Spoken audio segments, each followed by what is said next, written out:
Assalamualaikum warahmatullahi wabarakatuh.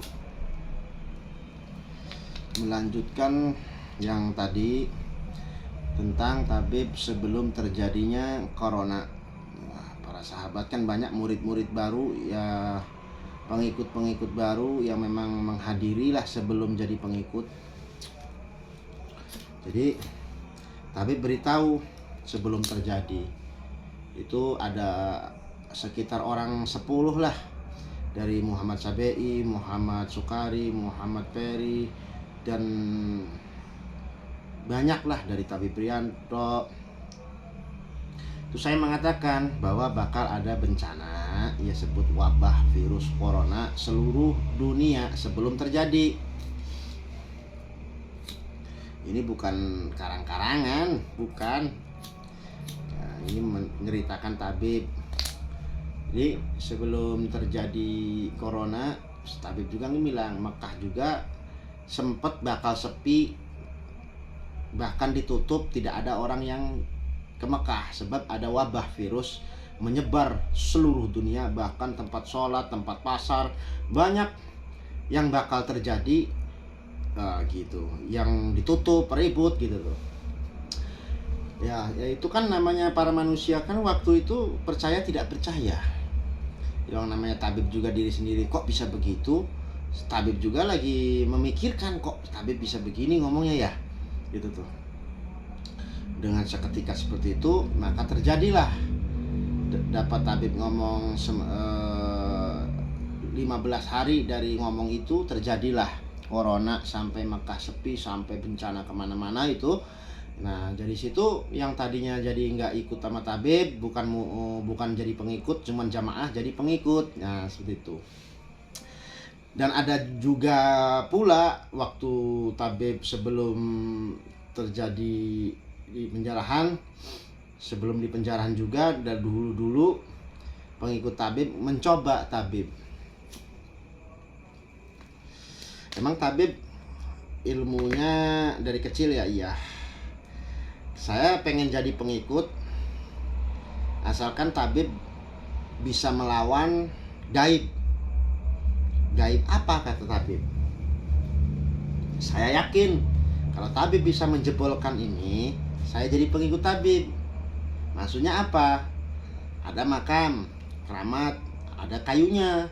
Kayunya itu kalau ngebacok orangnya mati. Kalau dibacok, digusur juga bekonya meledak. Terus dibacok, orangnya mati. Sakit, bukan sekali dua kali, sering terjadi. Nah, ngetes gitu. Wah, kalau kayak begini kata saya, ini bukan ngetes, namanya ngirim nyawa. Ya tabib, skenario tabib namanya di tempat angker gitu tuh ya, ada makamnya, di situ ada weringin itu ada kayak ngejampra itu. Kalau ini orang mau ngebunuh tabib apa gimana? Mata pengetesan di keramat tempat seperti itu suruh dipotong kayunya di depan makam itu. Nah, tapi kata dia kalau tabib sanggup, saya jadi pengikut tabib. Karena wah, di situ sudah terjadi, ada yang meninggal, udah ada yang mati, memang ngebacok kayu itu. Dan bekonya juga nggak terdas. Ya tabib sanggup, kata saya tabib. Nah, ada bisikan dari kolbu, tabib nyanggupin. Yang penting kamu kalau udah tabib laksanakan tugas dari situ, saya tidak masalah kamu ikut saya atau tidak, itu terserah. Yang penting bahwa ilmu Allah itu ada. Jadi di kolbu saya itu ada yang ngomong, udah deketin cuy sana. Nah, kayak di kolbu itu ada bisikan malaikat lah. Saya datangin tempat keramat itu. Barang saya lihat, di situ tiba-tiba kesadaran saya itu hilang gitu tuh. Hilang kesadaran saya. Jadi kayak hilang itu kesadaran, saya masuk ke dunia gaib itu kayak si yang penunggu di situ itu kayak sujud ke saya ya, wallahu a'lam, saya tidak untuk meyakini ya, tapi kenyataan. Pas di situ, silakan untuk imamku. Wah, imam apa kata saya? Pemimpin. silakan buat pemimpinku, buktikan biar hamba itu, maksudnya supaya yang ngetes saya itu percaya gitu tuh bahwa ilmu Allah tuh ada gitu tuh. Alhamdulillah di keramat itu yang angker itu bukan main-main itu, bukan. Kalau urusan di makam keramat itu tidak ada yang kebal, tidak ada yang kuat, tidak ada yang pinter, tidak ada yang sakti. Kalau di tempat keramat-keramat kayak gitu yang angker-angker kayak gitu, apalagi ada pohon yang waringin seukuran badan saya gedenya ya, itu pas di makamnya lagi, di makam ininya itu mesamnya. Kalau saya tebang nih, itu pas nebangnya harus hari Jumat kata tantangannya. Ya saya lah boleh. Pas saya situ bawa golok, pantangan dari orang ini, ya bukan murid, bukan, cuman jamaah, mungkin penasaran nama saya, pengen mencoba itu kuat enggak tabib. Ya Allah ya Rob, kata saya, dan saya di penunggu di sini tidak ada kamu yang walaupun yang nyuruh tidak kualat ataupun saya tidak kualat ya, untuk selamat semuanya. Nah tiba-tiba yang penunggu di situ itu udah saya hilang kendali kesadarannya, kayak masuk ke dunia goib. Jadi dia itu kayak meluk saya, senang bahagia ada saya di situ di makam itu. Dia jawabannya, bagi imamku pemimpinku. Wah, silakan ditebang aja, nggak apa-apa cu, yang penting orang itu percaya. Di hati kolbu saya itu apa benar ini, saya tebang si pohon itu. Itu pohon itu pernah ada nyebang mati orang itu. Ada yang pernah bakar-bakaran situ mati orangnya, terus ngabang itu mati. Karena setahu saya di tempat angker, apalagi di tempat makam di keramat itu, ya tewas lah. Enggak kitanya, kadang keluarga kita diganggu, kadang sakit. Namanya penyakit itu kan mendadak. Ya saya memberanikan diri karena memang udah punya keyakinan. Saya juga udah diketahui dunia goib, perasaan waktu mimpi-mimpi itu. Saya tebang itu bukan tanggung-tanggung, malam Jumat itu. Kata saya di makam keramat itu udah ngomong dalam kolbu, punten saya bukan untuk menghina ataupun apapun, karena orang ini pengennya bukti aja. Buktinya melebihi batas lagi di tempat yang angker, keramat lagi. Saya sebenarnya nggak boleh kan kalau pengetesan begitu, nggak ada yang lain gitu, kata saya pikirannya. Cuman apalah buat, kalau orang ini pengen benar-benar percaya sama Allah, saya siapa, dan saya itu waktu saya buktikan. Jadi bukan musuhnya santet-santet lagi. Kalau santet istilahnya masih bisa dilawan, kalau kayak begini gimana gitu tuh. Namanya tempat keramat angker itu nggak satu kualat. Kadang karma, kadang-kadang keluarga kita buku-buku ninggal, kitanya sendiri kadang sakit, kadang meninggal di tempat kayak gitu kan udah banyak yang terjadi. Ya pas malam Jumat saya tebang, mau saya tebang, yang makam keramat ini mendatangi saya, menjawabnya, ya bagi imam kita, pemimpin kita, jawabannya, ya saya juga nggak paham lah, nggak ngerti. Memang saya itu aneh karena kondisinya memang nggak setengah sadar setengah enggak gitu tuh. Jadi saya tebang gitu tuh. Saya tebang itu membolehkan ini, herannya ini. Bak sama tabib sampai tabibnya kalau nebang nantang dong. Saya tantang juga. Tapi di dalam kolbu jati diri bisikan itu, yang penunggu itu udah ngobrol sama tabib. Silakan mau ngomong apa encu, yang penting orang itu percaya bahwa encu itu amanah dari Allah Subhanahu wa taala. Saya bahagia kalau encu untuk membuktikan orang itu. Ya saya bukan itu, ini kenyataan, tebang sama saya. Alhamdulillah sampai sekarang makamnya masih ada, tempat keramatnya masih ada. Bahkan apa ya, ada alang-alang gitu tuh banyak.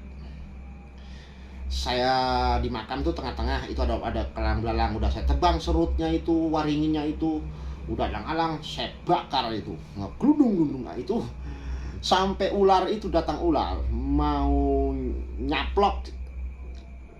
Saya berdua sama ada satu lagi besokannya itu Muhammad Saperi di Obong, itu mau dicaplok gitu tuh ya sama ular makhluk halus.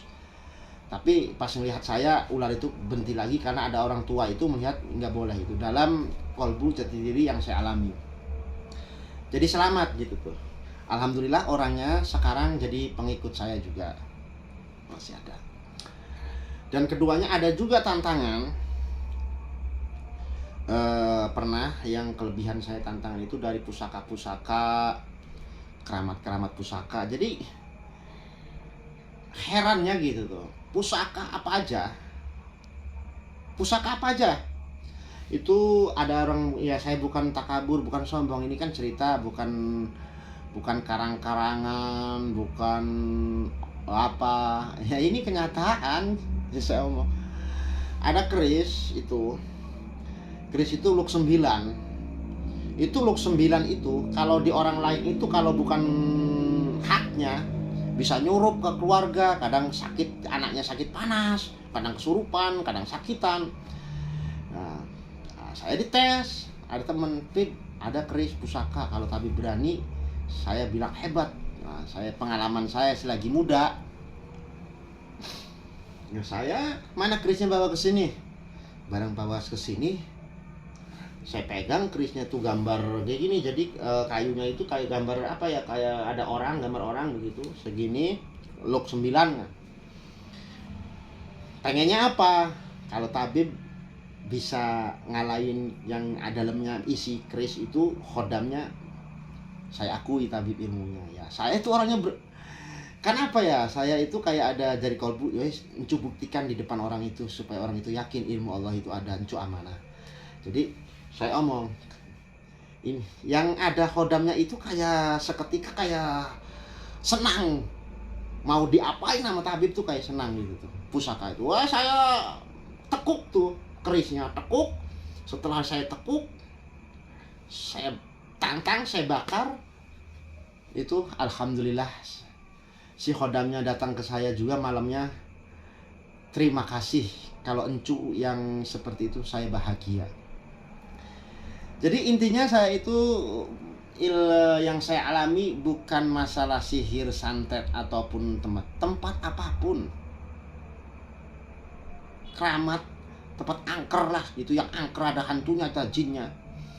Bukan saya sombong, takabur kalau hamba-hamba Allah untuk membuktikan bahwa ilmu Allah itu ada, tapi mungkin tidak manusia semua miliki. Kalau bukan ahlinya, jangan main api. Kalau udah kebakar sendiri, ya habis dunianya pun lewat orangnya. Karena kalau bukan hanya. Jadi tabib itu menguasai seperti itu juga. Pantangannya, rintangannya dicoba sama manusia itu beragam-ragam di tesnya. Beragam-ragam. Dari keramat yang angker suruh dipotong kayunya di makam yang walatin, suruh digala macem, terus keris pusaka apapun, bukan sekali dua kali, bahkan hampir ratusan yang saya tekuk, yang saya bakar. Itu khodamnya pada datang sama saya.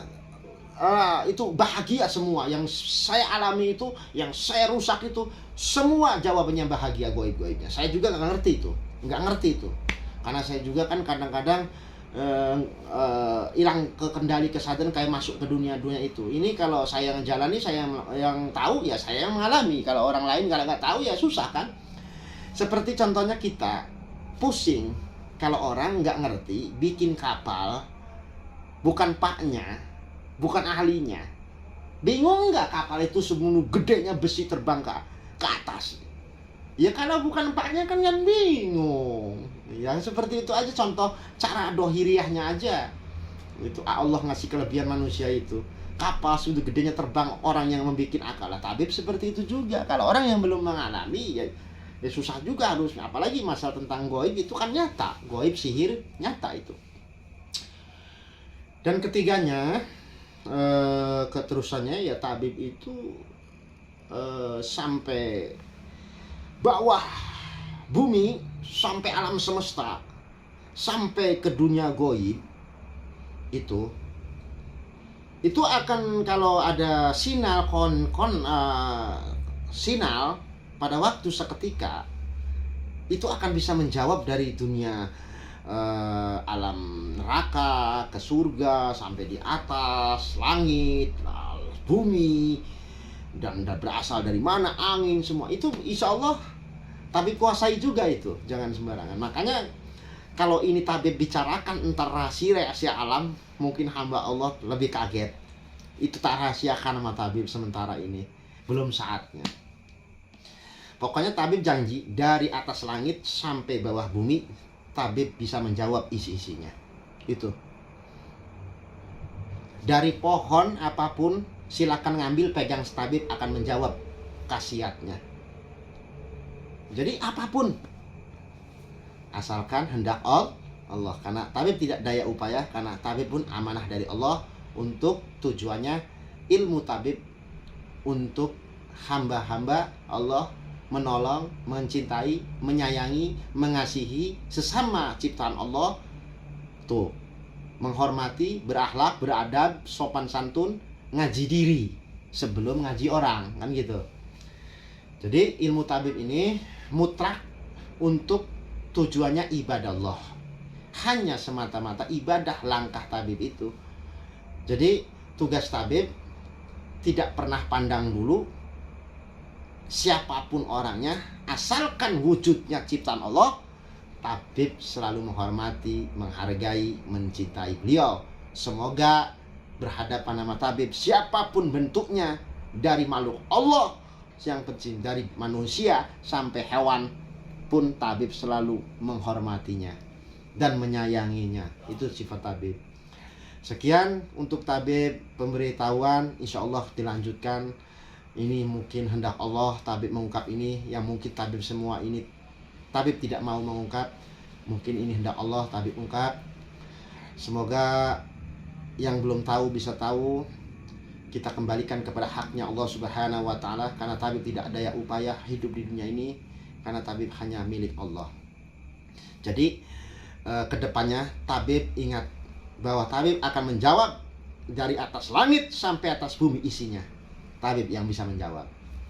Ntar saatnya, waktunya akan jawab. Yang penting profesor harus menghadap saya, biar bisa menjawab, bisa menilai. Dari laut, sedalam laut, tabib yang menjawab. Dari angin, tabib yang jawab. Sekian, terima kasih, semoga bermanfaat. Kita semangat untuk beribadah. Kita hormati siapapun tuh orangnya, hanya untuk ibadah.